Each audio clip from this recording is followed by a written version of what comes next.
भूत होते हैं या नहीं, इस पे बहस तो बहुत होती है, पर सच झूठ का फैसला अब मैं आप पर छोड़ती हूँ। तो स्वागत है आपका घोस्ट स्टोरीज इन हिंदी में, जहाँ मैं हूँ आपकी होस्ट विदिशा। और अब से हर हफ्ते शुक्रवार को आप मुझे सुन पाएंगे एक्सक्लूसिवली ऑन स्पॉटिफाई। आज ही घोस्ट स्टोरीज इन हिंदी को स्पॉटिफाई पे फॉलो करें और बेल आइकन को दबाना ना भूलें, जिससे मेरी हर कहानी आप सुन सकेंगे सबसे पहले। सुखी जगह जगह से मनोहर का पता लगाने की कोशिश में जुटा हुआ था।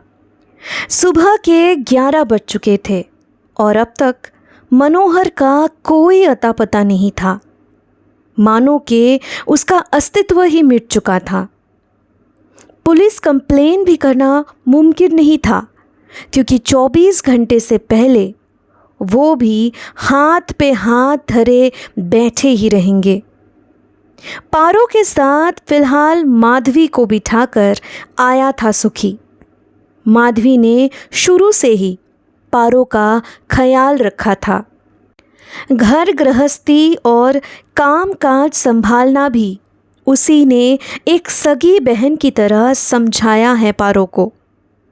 सुखी के पत्नी के नाते मनोहर को अपने देवर का दर्जा देती थी माधवी, और इसीलिए आज इस मुसीबत की घड़ी में उसने पारो को एकदम अकेला नहीं छोड़ा था।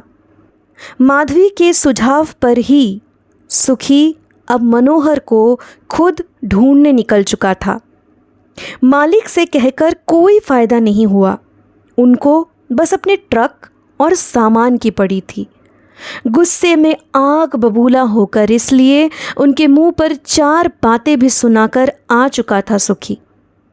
उसे पता है इसका असर उसके नौकरी पर पड़ सकता है, पर जब बात मनोहर की आती है तो वो हमेशा से भावुक हो जाता है। अंधाधुन मोटर बाइक चलाते हुए सुखी उसी रास्ते की तरफ बढ़े जा रहा था जहाँ से मनोहर अपने घर लौटने वाला था।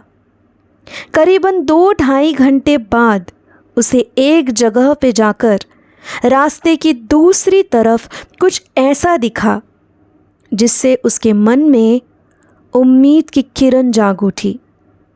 वो यू टर्न लेकर वहाँ पहुंचकर बाइक से उतरा और दौड़ता हुआ मनोहर का नाम पुकारता उसके ट्रक के पास जा पहुंचा।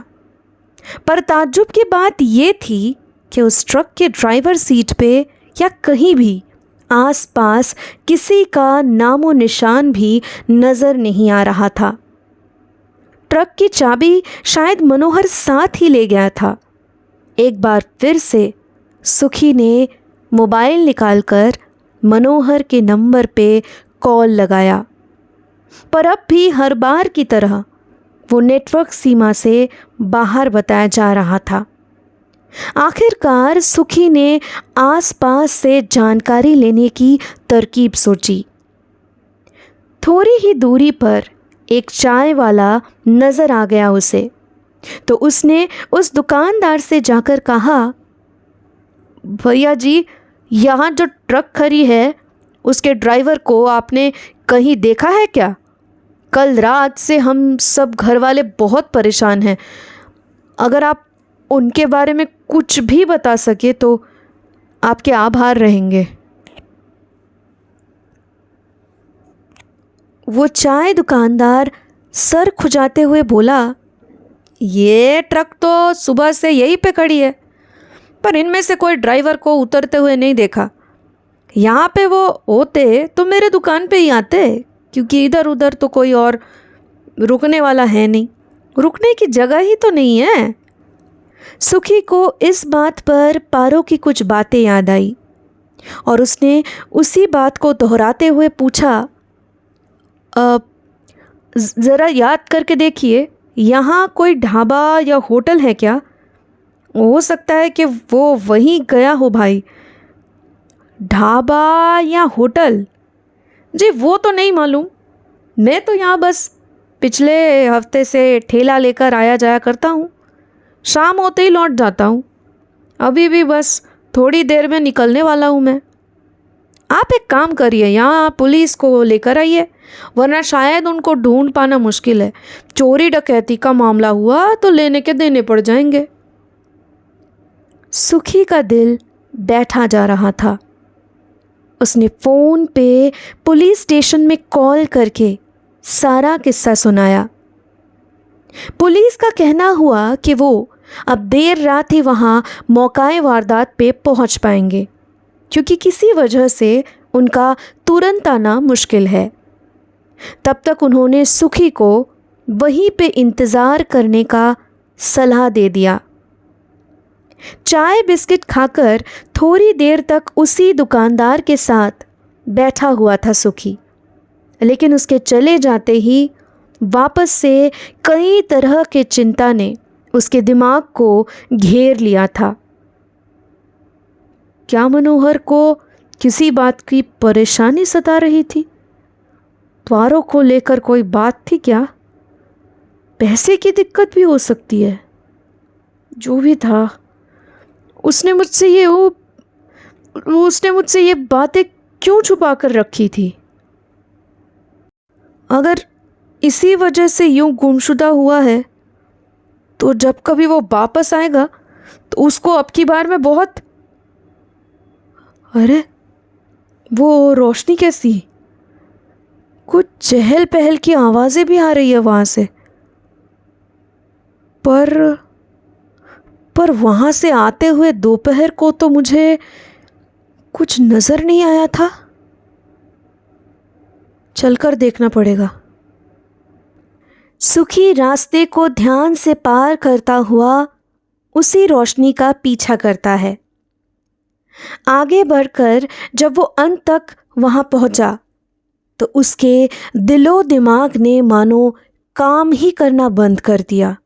दरअसल उसके सामने कई लोग चारपाई पे बैठकर खाना खाते हुए नजर आ रहे थे, और उन्हीं में से एक चारपाई पे सुखी ने मनोहर को भी देख लिया था।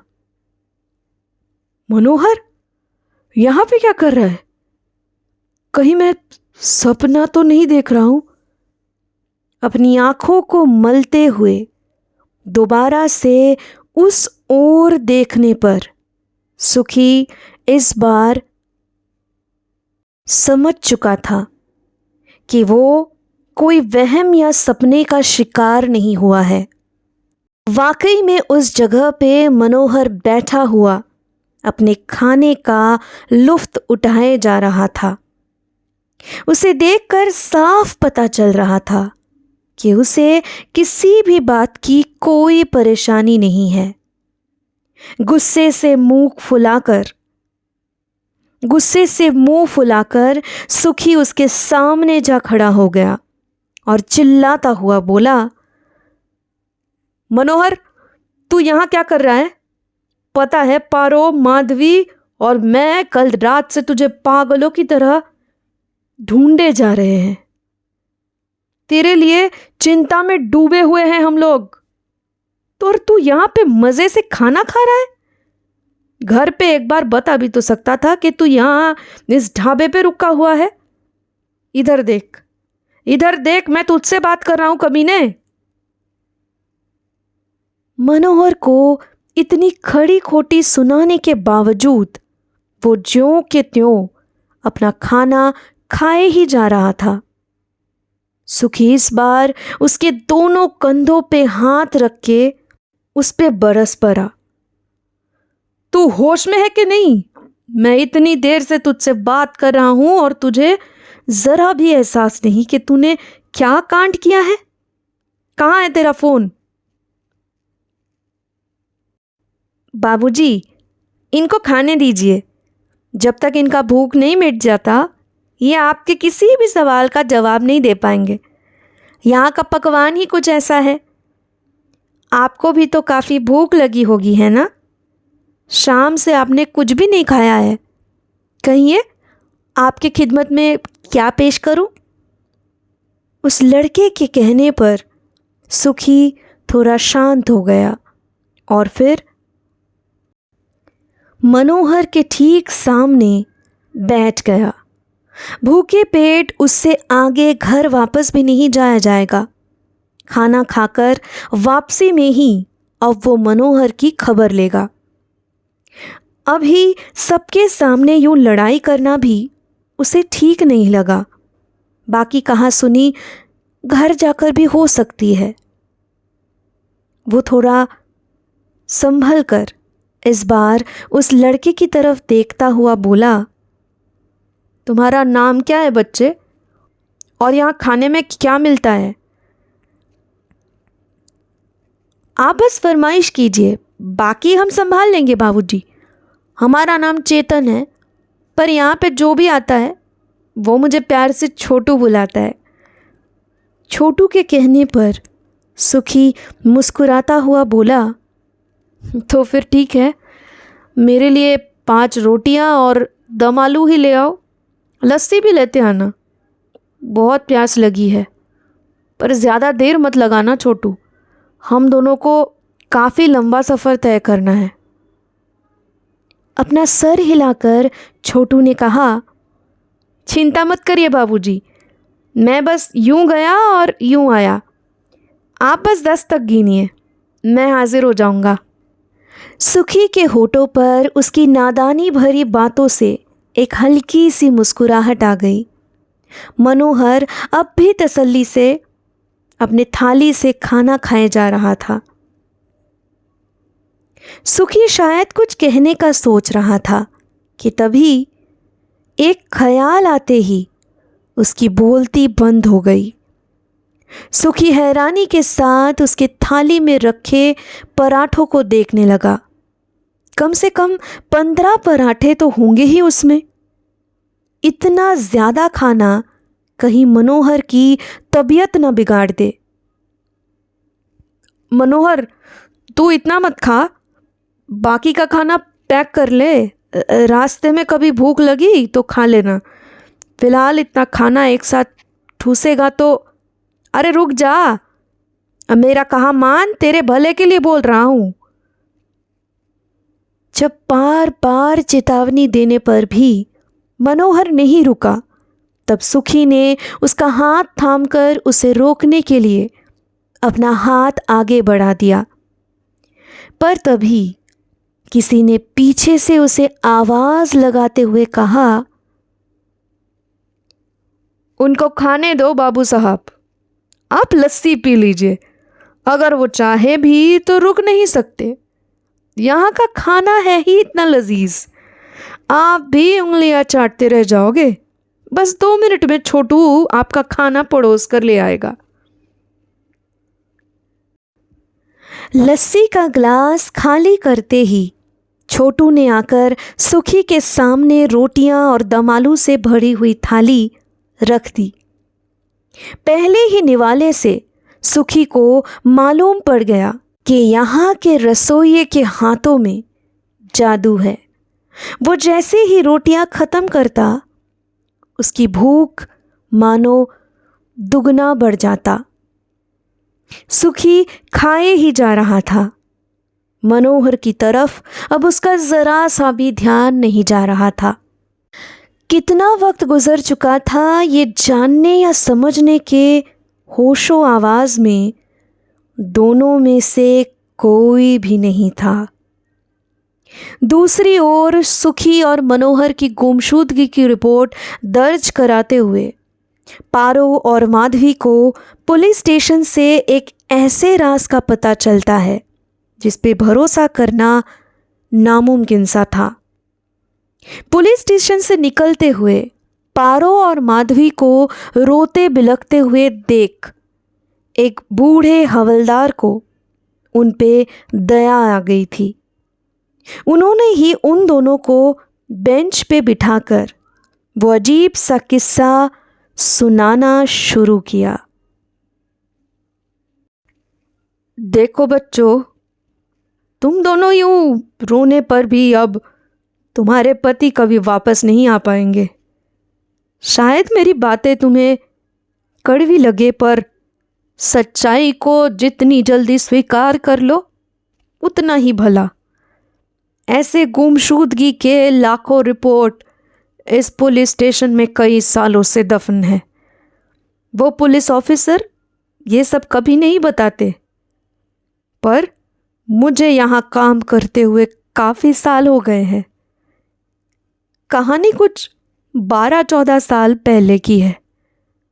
उस रास्ते पे अमरजोत दा ढाबा हुआ करता था। हर राह चलता हुआ आदमी वहाँ पे अपना पेट भरने रुका करता था। उस सरदार जी के बनाए हुए पकवानों की खुशबू और स्वाद कुछ ऐसे होते थे कि कोई वहाँ से बिना खाए जा ही नहीं पाता था। उसका बेटा छोटू, चेतन नाम था उसका, वो भी उसके हाथ बटाया करता था। आपस में दोनों बाप बेटे अपना गुजारा कर लेते थे। लेकिन एक रोज छोटू और अमरजोत जब ढाबा बंद करके घर के लिए रवाना हुए थे, तभी उनको किसी शराबी ट्रक ड्राइवर ने अपने ट्रक के नीचे कुचल दिया और फिर वहाँ उन्हें अधमरी हालत में मरने के लिए छोड़ दिया। बस वो दिन और आज का दिन। अमरजोत और छोटू अपना बदला शायद आज तक हर किसी राह चलते से लिए जा रहे हैं। जो भी आदमी रात के वक्त उस रास्ते से गुजरता है, उसका नामो निशान मानो गायब हो जाता है। किसी किसी को वो ढाबा दिखता है। उनको इसका किस्सा पता होने पर उस जगह से गुजरने से कतराते हैं। बाकी शाम के बाद कोई दुकान भी नहीं लगाता उस जगह। भले ही उनको इसके पीछे का किस्सा पता ना हो, लेकिन शायद दूसरों के देखा देखी या मना करने पर वो ऐसा करते होंगे। घोस्ट स्टोरीज इन हिंदी को स्पॉटिफाई पे फॉलो करते वक्त बेल आइकन को दबाना ना भूलें, जिससे मेरी हर कहानी आप सुन सकेंगे सबसे पहले। अब से हफ्ते के हर शुक्रवार को मैं आपके लिए लाऊंगी ऐसी कहानियाँ जो आपके डर के परिभाषा को बदल के रख देगी।